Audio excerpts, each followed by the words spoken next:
안녕하세요 여러분, 저는 이하나입니다. 운동을 하고 음식 섭취에 주의를 기울이고 계시는데도 체중이 전혀 줄어들지 않나요? 어떤 실수를 하고 있는 건지 궁금하시죠? 그렇다면 이 영상을 꼭 끝까지 보세요.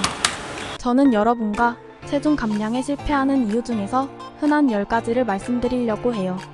첫 번째, 여러분의 기대가 현실적이지 않을 수 있습니다. 한 달에 10kg나 심지어 일주일에 10kg를 어떻게 빼는지에 대한 질문이 많이 들어와요. 제 단순한 대답은 여러분이 10kg를 빼는데 한 달이 채 걸리지 않았다는 거죠. 체중이 천천히 늘어났다면 몇 달이나 심지어 몇 년이 걸렸을 가능성이 크니 체중 감량도 시간이 필요합니다. 안전하고 지속 가능한 체중 감량은 주당 0.5에서 2kg 사이입니다. 현실적인 기대 목표를 가지세요. 현실적이지 않은 목표를 설정하면 실패로 이어질 가능성이 큽니다. 결과를 빨리 보지 못하면 실망할 거예요. 이미 몇 킬로를 감량했고 자신감을 갖고 있지만 체중이 더 줄어들지 않는다면 현재의 자신의 몸을 받아들이고 그 몸을 사랑하는 방법을 배워보세요. 언젠가는 건강한 체지방 지점에 도달하고 더 이상 줄어들지 않을 거예요. 그 이상을 강요하려는 건 건강에 해롭습니다. 현실적이고 달성 가능한 목표를 설정하세요. 두 번째 이유는 무의식적으로 체중을 줄이고 있을 수 있습니다. 하루에 체중이 최대 2.5kg까지 변동할 수 있다는 것을 알아야 합니다. 따라서 아침, 오후, 저녁에 체중을 측정한다면 3가지 다른 결과가 나올 가능성이 있습니다.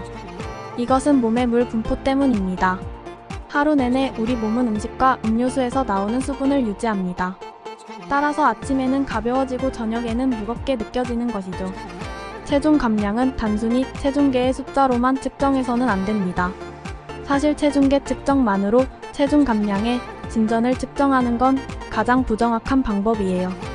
체지방을 감소시키는 게 목표이므로 단순히 체중을 줄인다는 것만으로는 충분하지 않습니다. 근육을 늘리고 체중을 감량할 수가 있습니다. 특히 운동을 시작한 경우에는 이런 현상이 흔합니다. 체중계에 올라가서 숫자로만 진전을 판단하는 대신 몸의 사이즈를 재거나 옷이 잘 맞는지 확인해 보세요.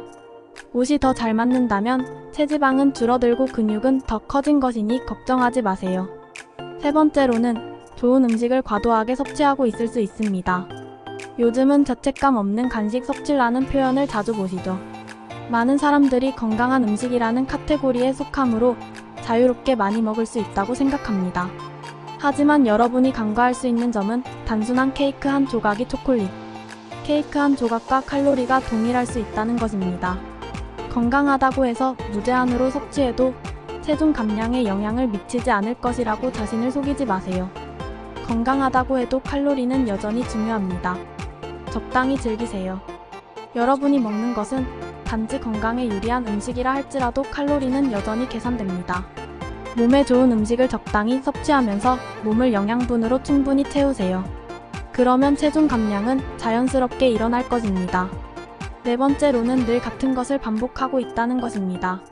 몇 달 동안 같은 루틴을 유지하고 있고 체중이 줄어들지 않는다면 쉬어야 할 시간이 됐을 수도 있습니다.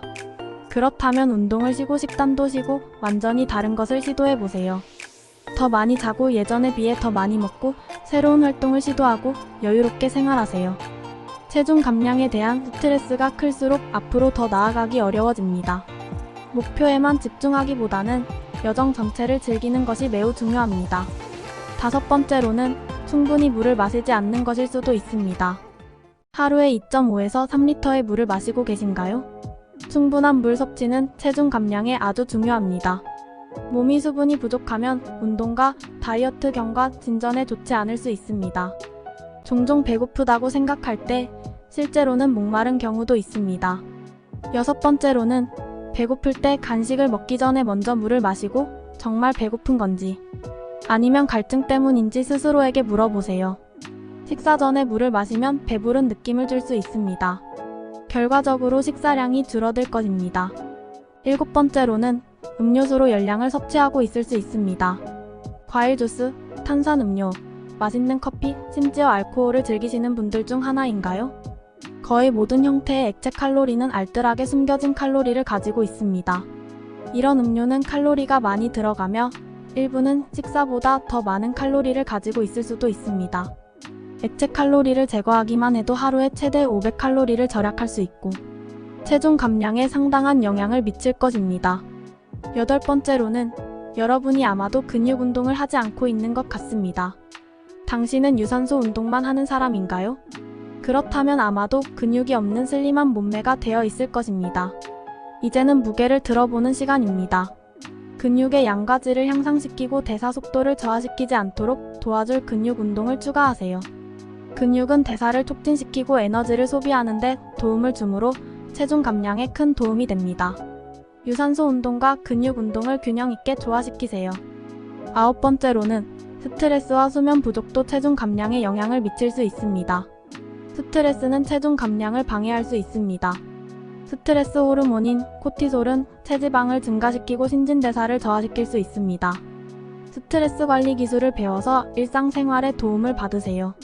수면 부족도 체중 감량에 영향을 미칠 수 있습니다. 수면 부족은 식욕과 신진대사를 조절하는 호르몬에 영향을 줄 수 있으며 더 많은 음식을 섭취하고 에너지를 덜 소비하게 됩니다. 규칙적인 수면 패턴을 유지하고 수면 시간을 충분히 확보하세요. 마지막 10번째로는 당신이 체중 감량을 위해 해야 할 수많은 노력을 무시하지 마세요. 체중 감량은 결코 쉽지 않습니다. 실제로는 어려운 작업입니다. 많은 사람들이 체중 감량을 어렵게 여기는 이유 중 하나는 바로 기대치가 높고 결과를 빨리 보기를 원하기 때문입니다. 하지만 체중 감량은 인내와 꾸준한 노력을 요구합니다. 어려운 순간에도 포기하지 마세요.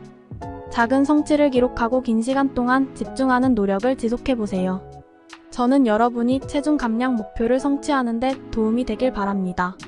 체중 감량은 개인에 따라 다르므로 여러 가지 요인을 고려해야 합니다. 그러므로 개별적인 조언을 받기 위해서는 건강 전문가와 상담하는 것이 좋습니다.